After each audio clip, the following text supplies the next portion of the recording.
Estamos aqui de novo para fazer mais uma gravação, mais uma videoaula, e a partir desse momento eu vou voltar a falar sobre o movimento em 2 e 3 dimensões. Então, por exemplo, na nossa última videoaula nós vimos que se eu tenho aqui uma superfície horizontal, tá?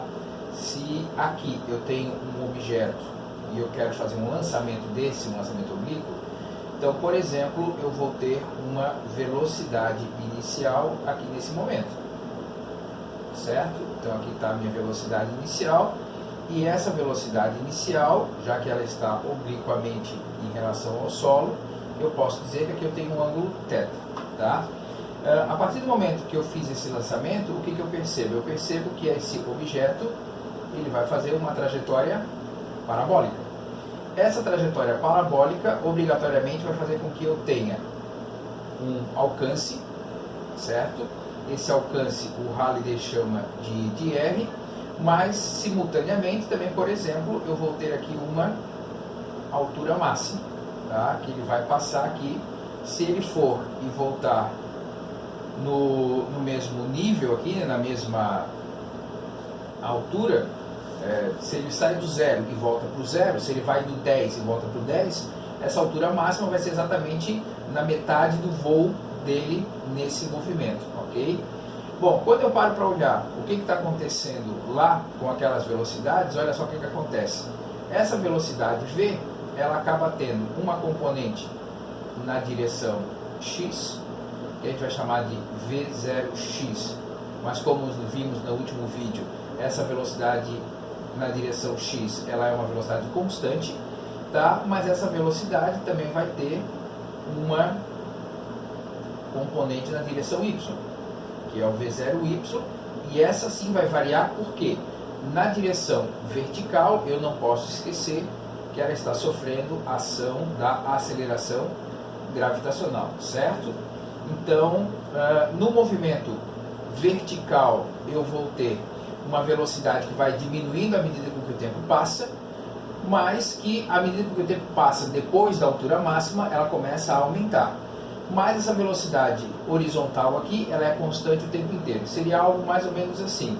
Então, por exemplo, aqui eu tenho essa velocidade na direção x, essa velocidade na direção x e essa velocidade na direção x.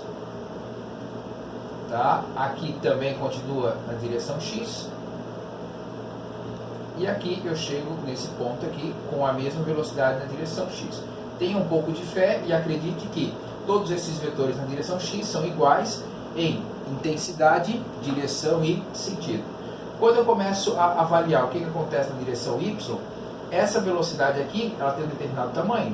Quando chega nesse ponto, ela está um pouco menor, um pouco menor. Nesse ponto aqui, na altura máxima, a velocidade y é 0, tá? Mas a partir do momento que ele passa da altura máxima, essa velocidade y volta a aumentar, certo? Até que, se eu comparar esse ponto aqui e esse ponto, se eles estão no mesmo nível, eu vou ter a mesma velocidade em módulo, só que em direção e sentido. Lembrando que essa velocidade, né, ela vai ser algo assim. Tá? Então aqui vai estar a minha velocidade V, ok? Bom, outra coisa que nós vimos na aula anterior estava associado ao movimento circular. Então, por exemplo, supondo que essa seja uma circunferência perfeitamente redondinha, bonitinha, que aqui está o centro dela, tá? Quando eu começo a analisar, por exemplo, um movimento circular anti-horário, então, por exemplo, aqui vai estar a velocidade, aqui vai estar a velocidade. Perceba que daqui para cá eu tenho aqui uma direção vertical em um sentido para cima, agora aqui eu já tenho uma direção horizontal e o sentido para a esquerda. Quem foi responsável por fazer essas mudanças? A responsável por fazer essas mudanças foi a minha aceleração centrípeta. A aceleração centrípeta no movimento circular uniforme, ela não vai ser responsável por aumentar o valor da velocidade. Ela vai ser responsável única e exclusivamente por ter gerado a mudança na direção em sentido do vetor velocidade. Ela faz isso ao longo de toda a minha trajetória. Uma outra situação possível é quando, por exemplo, eu vou analisar a seguinte situação. Imagina que você está vendo esse objeto com uma vista superior. Então eu estou olhando ele de cima. Olhando ele de cima, eu tenho, por exemplo, essa velocidade. Então aqui está ela. Mas se a minha aceleração, por exemplo, está aqui, o que eu vou fazer? Eu vou fazer uma análise e essa aceleração, por exemplo, se eu faço uma decomposição dela, eu vou ter aqui uma aceleração que a gente vai chamar de tangencial, e essa aceleração ela vai alterar o módulo da velocidade, tá? Mas essa outra componente aqui, que eu vou chamar de a componente centrípeta da minha aceleração, essa componente aqui vai fazer com que esse objeto passe a ter, por exemplo, uma trajetória nesse sentido. Então eu vou observar a mudança na direção e sentido desse meu vetor velocidade, ao mesmo tempo em que ele aumenta de módulo, né, por conta dessa componente tangencial aqui da minha aceleração, beleza?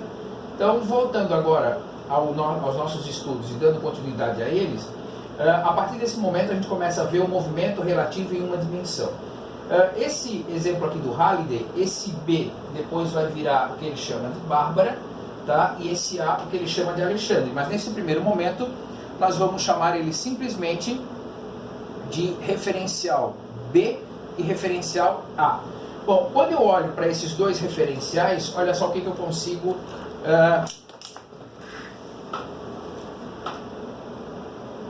quando eu paro para olhar esses dois referenciais, olha só o que eu consigo pensar. Bom, então esse referencial aqui, no meu ponto A, ele está fixo, ele está parado ali bonitinho, tá? Em compensação, o referencial aqui do meu ponto B, ele está com uma velocidade em relação ao ponto A, ao referencial A. Então isso significa dizer que, por exemplo, nesse momento o meu referencial B está nessa posição aqui em relação ao A, daqui a pouco ele vai estar um pouco para frente em relação ao A, e assim sucessivamente.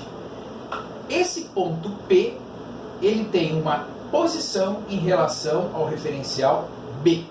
Então quer dizer que, por exemplo, daqui até aqui onde está o ponto P, eu tenho uma certa posição, que é o que ele chama de posição do P em relação ao B. Agora, se eu quero expressar a posição do ponto P em relação ao referencial A, como é que eu vou escrever isso? A posição do P em relação ao A, ela vai ser a posição do P em relação ao B, daqui até aqui, mais a posição do B em relação ao A, ok? Então, a posição do P vai depender em relação ao B e depois do B em relação ao A. Essa é uma possibilidade. Quando eu começo a pensar nisso para calcular a velocidade, bom, já vimos que a velocidade nada mais é do que a derivada da posição em relação a t. Então, se eu faço a derivada do P em relação ao A, eu vou encontrar a velocidade do P em relação ao A. E essa velocidade do P em relação ao A vai ser a velocidade do P em relação ao B mais a velocidade do B em relação ao A. Se eu faço o mesmo raciocínio para chegar na aceleração, então a aceleração vai ser o quê? A derivada da velocidade em relação ao tempo.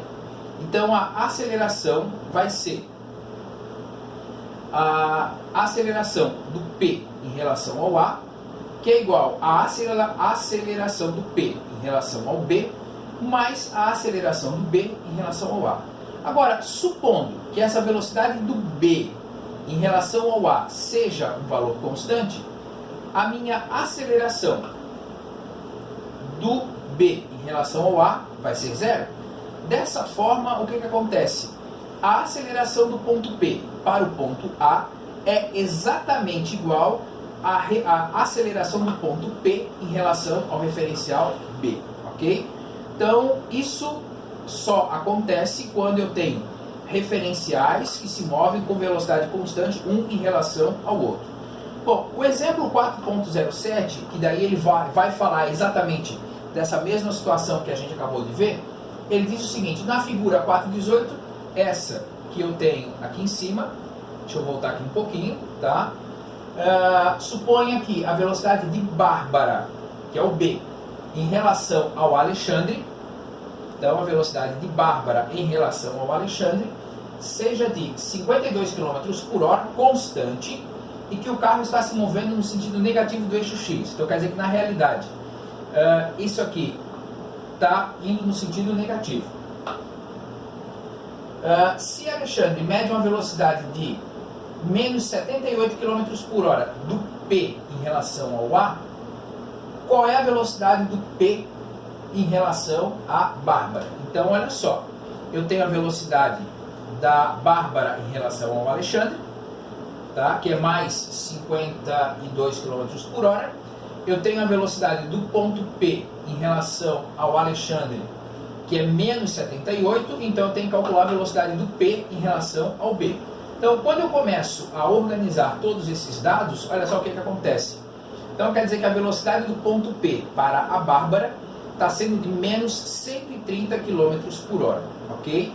Bom, quando chega na letra B, olha só o que ele me pede. Na letra B, se o carro freia com aceleração constante até parar, em relação ao Alexandre, e portanto em relação ao solo, no instante de 10 segundos, qual é a aceleração dele em relação ao Alexandre? Bom, então para o Alexandre, a velocidade final menos a velocidade inicial sobre o tempo, sabemos que a velocidade inicial já era menos 78 km por hora, tá? Mas a velocidade final para o Alexandre é zero. Então quer dizer que, fazendo as contas aqui, eu vou achar que vai ser mais 7,8 km por hora por segundo, a taxa com que a velocidade vai variar, e que dá 2,2 metros por segundo ao quadrado. E ele pergunta, tá, e quanto que vai ser essa aceleração em relação a Bárbara? Então vamos lá. Velocidade igual a V0. Bom, para Bárbara, a gente já sabe que a velocidade que ele tinha era de menos 130 km por hora. Mas agora, em relação a Bárbara, que está se movimentando para lá, vamos voltar aqui no desenho, tá? Então, a Bárbara está indo para lá com uma velocidade de 52 km por hora e esse cara parou. Se ele está indo para lá, como é que a Bárbara vê esse ponto? A Bárbara vê esse ponto ficando para trás, com, nesse caso, uma velocidade de menos 52 km por hora. Então, nesse caso aqui, a velocidade final do ponto P em relação a Bárbara é de menos 52 km por hora. Então, fazendo as contas, eu acabo chegando no mesmo resultado que eu tinha lá em cima. Então, quer dizer que se você aplica bem e de maneira correta as definições, tá, você consegue chegar nos mesmos resultados da aceleração, desde que a velocidade de um referencial em relação ao outro elas sejam constantes. Bom, pensando agora no movimento relativo em duas dimensões. Nesse movimento relativo em duas dimensões, a gente tem agora uma velocidade que ela vai acontecer tanto na direção x quanto na direção y. Então quer dizer que agora a minha posição do P em relação ao A, e agora tratando de maneira vetorial, né? Olha só o que acontece. A posição do P em relação ao A, ela vai ser a posição do P em relação ao B mais a posição do B em relação ao A. Então, se você para e lembra da questão lá da soma vetorial através do método do polígono, né?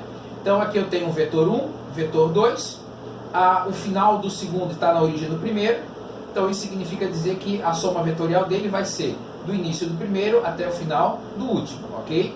Fazendo as mesmas considerações das derivadas, então a derivada da posição em relação ao tempo vai me dar velocidade, e a derivada da velocidade em relação ao tempo vai me dar a minha aceleração. Considerando de maneira análoga ao problema lá unidimensional, do caso anterior da Bárbara e do Alexandre, né? Então o que acontece? Se essa velocidade aqui ela é constante, a sua derivada vai ser zero, ok? Bom, vamos pensar agora um pouquinho no exemplo 4.08. O exemplo 4.08 ele diz o seguinte: um avião se move para leste, tá? enquanto o piloto direciona o avião ligeiramente para o sul do leste. Então aqui está a velocidade do avião em relação ao vento, ok? Continuando. O avião tem uma velocidade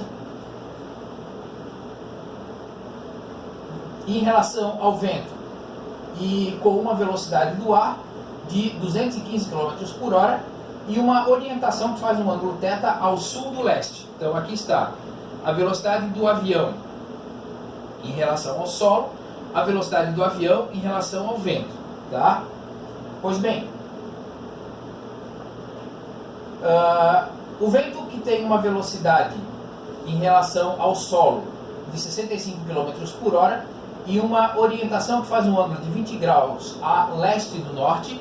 Então olha só, o vento está soprando para lá, tá, a 20 graus em relação ao meu eixo norte. Então aqui eu tenho o avião vindo para cá, o vento indo para lá, mas quem está no solo vê o avião fazendo essa trajetória, ok? Bom, qual é o módulo da velocidade do avião em relação ao solo? Então vamos pensar aqui, ó.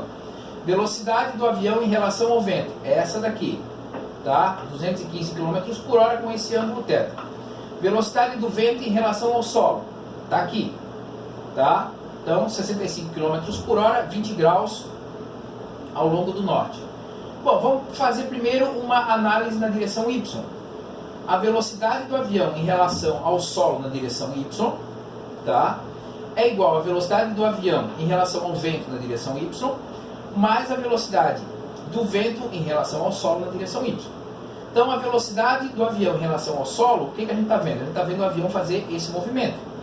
Na direção Y, tá? A velocidade do avião é 0.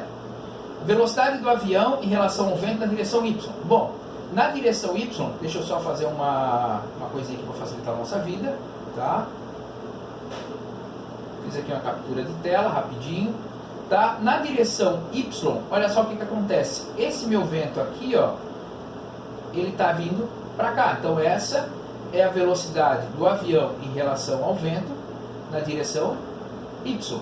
Então essa velocidade do avião em relação ao vento, ela vai estar na direção Y negativa, por isso sinal menos, né?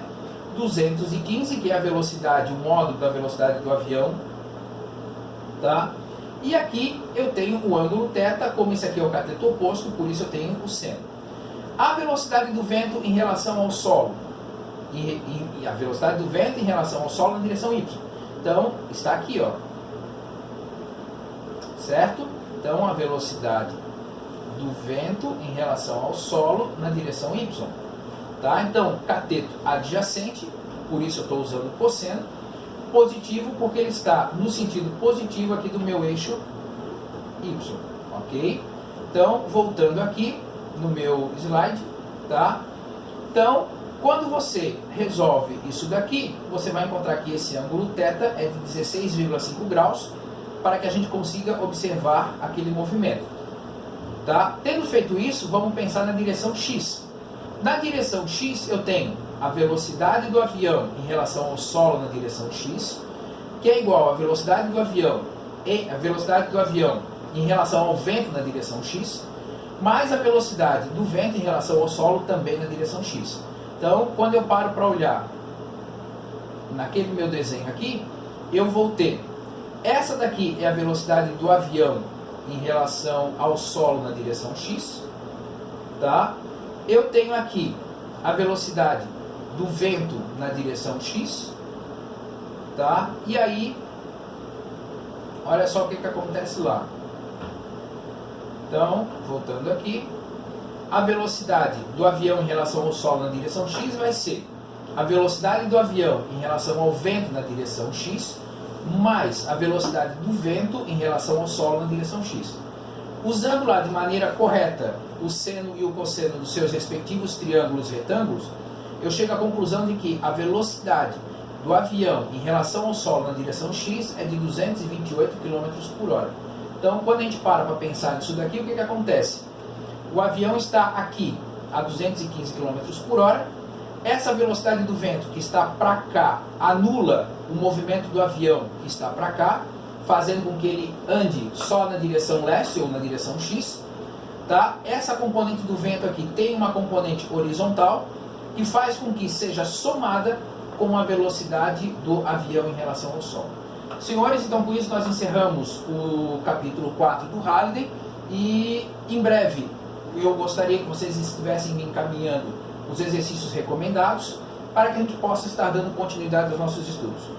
Por hoje era só isso, muito obrigado, um grande abraço a todos.